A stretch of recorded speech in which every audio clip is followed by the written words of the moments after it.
the pleasure to present to you Dr. Martin Luther King, Jr.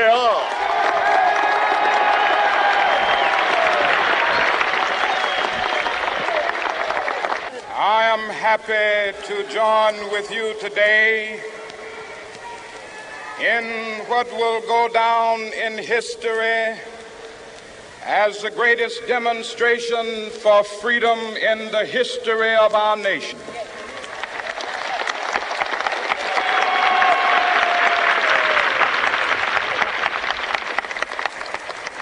Five score years ago, a great American in whose symbolic shadow we stand today signed the Emancipation Proclamation.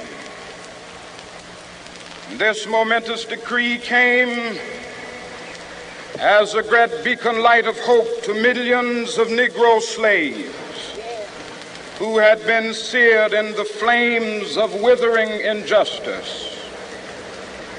It came as a joyous daybreak to end the long night of their captivity. But 100 years later, the Negro still is not free. 100 years later, the life of the Negro is still sadly crippled by the manacles of segregation and the chains of discrimination. 100 years later, the Negro lives on a lonely island of poverty. I have a dream that one day this nation will rise up and live out the true meaning of its creed. We hold these truths to be self-evident, that all men are created equal.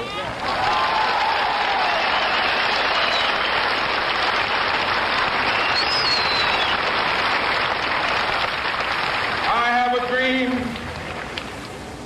that one day on the red hills of Georgia, sons of former slaves and the sons of former slave owners will they be able to sit down together at the table of brotherhood. I have a dream that one day,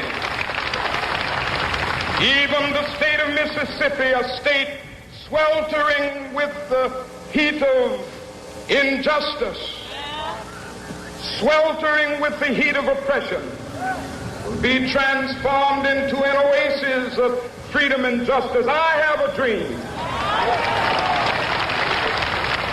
My four little children will one day live in a nation where they will not be judged by the color of their skin, but by the content of their character. I have a dream today.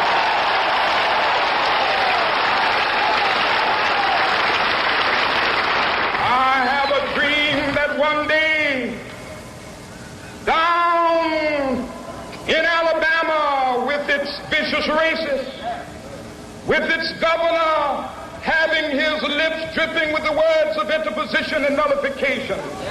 One day right there in Alabama, little black boys and black girls will be able to join hands with little white boys and white girls as sisters and brothers. I have a dream today.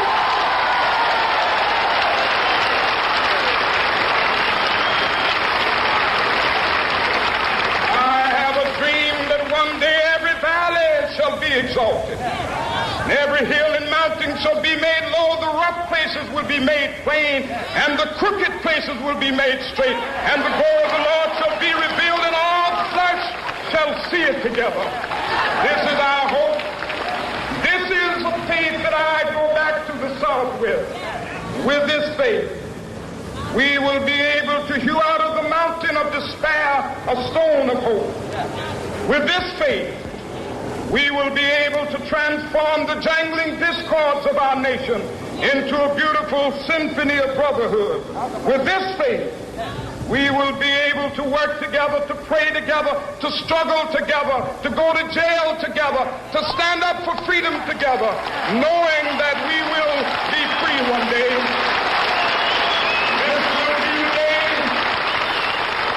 This will be the day when all of God's children children will be able to sing with new meaning, my country, tears of thee. Sweet land of liberty, of thee I sing. Land where my fathers died, land of the pilgrim's pride. From every mountainside, let freedom ring. And if America is to be a great nation, this must become true. And so let freedom ring. From the prodigious hilltops of New Hampshire, let freedom ring. From the mighty mountains of New York, let freedom ring. From the heightening Alleghenies of Pennsylvania, let freedom ring. From the snow-capped Rockies of Colorado, let freedom ring. From the curvaceous slopes of California. But not only that, let freedom ring from Stone Mountain of Georgia. Let freedom ring from Lookout Mountain of Tennessee. Let freedom ring from every hill and molehill of Mississippi, from every mountainside. Let freedom ring, and when the capital, when we allow freedom ring, when we let it ring from every village and every hamlet, from every state and every city, we will be able to speed up that day when all of God's children, black men and white men, Jews and Gentiles, Protestants and Catholics, will be able to join hands and sing in the words of the old Negro spiritual, free at last, thank God.